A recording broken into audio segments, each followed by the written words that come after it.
Hey everyone, this is Jason, bringing you another Zoom tip of the week. This week's tip is dealing with the recently released accessibility update for interpreters and our students who are not uh, native speakers of English, and also who may have some hearing challenges. And I believe this update has the most impact for them because the update gives participants the flexibility to push out the window of the interpreter away from the main window of the Zoom interface. So that way, now the students or our deaf and hard of hearing students can have a separate window just for the interpreter and then still see us speaking in the presentation at the same time.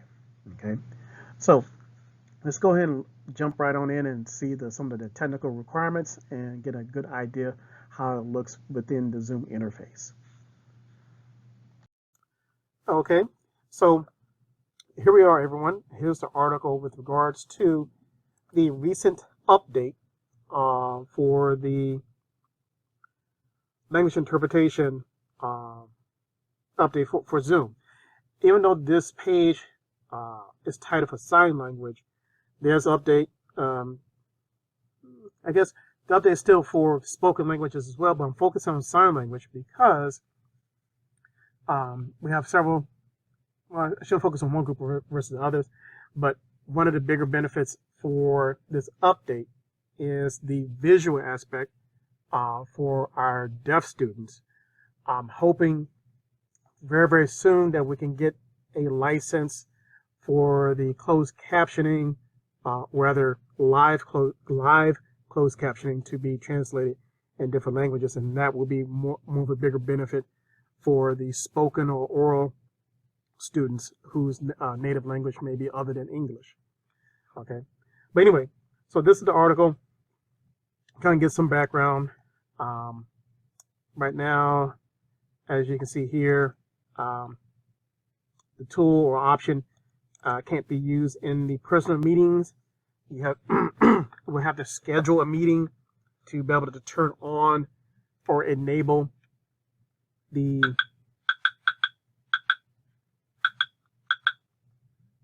sorry about that. Enable this tool. Okay. Also, when you are scheduling your meetings within Canvas, you won't see the option within Canvas, but because the meetings do flow over into your personal meeting schedule, you have to go back over there and flip it on. So that's hopefully I can give that feedback to Zoom, the company, and hopefully they can figure out programming wise how to make that come back over into Canvas so you don't have to go back over into Zoom to turn it on. But anyway, this is the article for it. If you notice up here, here's the if you go to support.zoom.us, in general, you should be able to search for sign language interpretation or just language interpretation. This portion here is for me as your Zoom admin, local Zoom admin, about setting up the account or enabling it. And then this is more for yourselves down here for the user. And then here is a portion with regards to how to, enable it. And I will show this portion first because this is the most, intriguing or most interesting. So anyway, so let's go ahead and get into it. For those who have, I'll go down like this. Bada bing. So if you happen to have the desktop app, let me see if I can get this a little bit more. There we go. That's a little bit better. So when you go to schedule from the desktop app, you get this, and this is where I'm referring to, okay, hey, those two options are already defaulted on. So if you notice the first section, this is where you can pick somebody or email somebody and say, hey, this person is going to receive the Zoom invite, and I'm requesting them to translate or interpret English into one of these languages here, either Portuguese, Russian, French, German, Japanese, Chinese, Spanish, and you can't see Korean at the bottom. So I'm going to get the window to come down a little bit. There we go.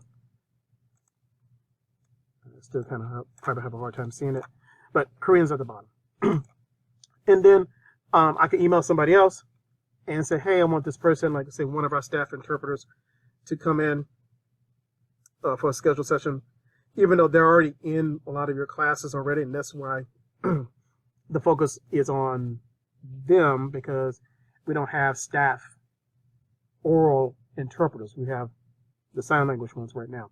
So, but if it just happened to be out of the blue, you can email one of them and boom, they'll get the invite. And when we get to the next page or a screenshot about how it will look, then you'll see the end result. Okay. So anyway, let's say for today's meeting, Zoom tip of the week. Bada bing. Hit save. And of course, it's there. And when I start the session, and I go ahead and say, okay, yeah, join my audio. Move the microphone in Zoom, but it is right here. There's a little button right here that says interpretation. And now when I click on that, I can now, if I had any participants, I can go ahead and say, hey, or rather click on add interpreter, say sign language, and whatever participant is in the Zoom session, I will just type in their name and say, hey, this is the person who is going to be the interpreter during the session. And so the ultimate benefit, again, I still haven't gotten to the screenshot, but ultimately will be is a separate window for that interpreter will pop out. We already know that each one is in their own, every participant in the session is in their own window. But when the current workaround for, even for deaf participants, is that if you're the host and you're trying to make that accommodation, you usually are pinning the interpreter. So that means that when you're speaking, their video stays up and doesn't switch to you, and whatever content you're sharing stays up as well. Well, the deaf student has to kind of like manage the real estate within Zoom to see their hands and also see the content. So now Zoom is kind of like addressing that issue and has pulled out that window, the interpreter's window, so that way now it's just a matter of managing the desktop real estate versus the Zoom real estate. Okay. So, anyway, so that's what it looks like once you enable it and whatnot. And so end this meeting, bada bing, and come back to this. And then let's jump into a course so I can show you, because this is what typically most of us would do as soon as the system resolves. And I'll just go ahead into my live course. Hopefully they won't be too bothered. So a lot of us would do this and say, hey, schedule a meeting. All right, and if you notice, there isn't any of the interpreter options or language options here, but you can still go ahead and do your normal thing of reoccurring type of setup and whatnot.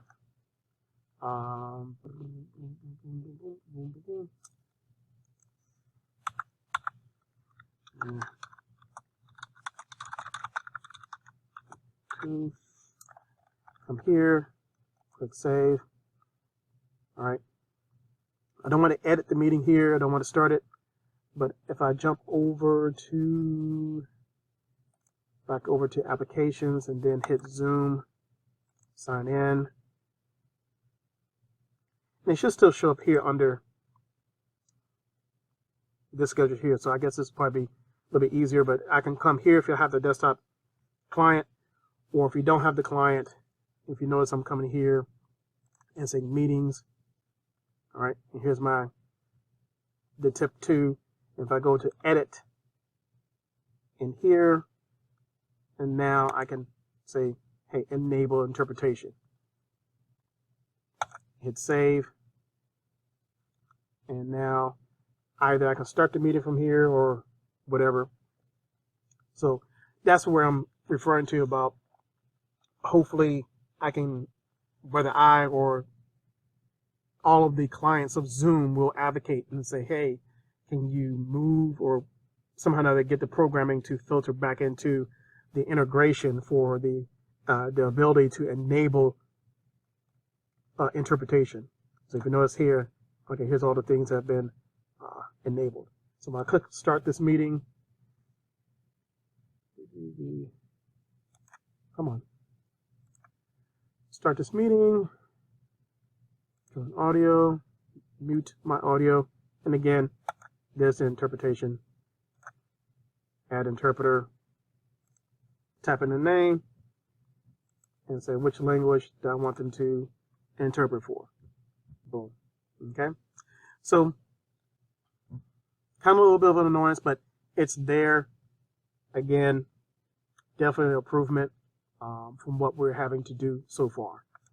So now, end this, and let's go over and take a look how the end result is. Okay. Now that we have seen the technical setup for the Zoom update for accessibility, here's the end result. So on this page, as we can see, on the left-hand side is the window of our distinguished colleague of the Director of Learning Resource Services. And under her name or her window, it says American Sign Language, meaning the interpreter who's interpreting is interpreting into American Sign Language for someone who needs that interpretation. And if you notice in the lower left and right hand corners, there are tags that allow the participant to resize the window. As stated before at the beginning of this recording, now the participants no longer have to manage or negotiate the real estate within the main Zoom interface. There's a separate window just for the interpreter. So this is where the great impact will be for how we can improve our engagement with a segment of our student population. Okay, so. And this is your Zoom tip of the week with regards to the accessibility update for interpreters. See you next time.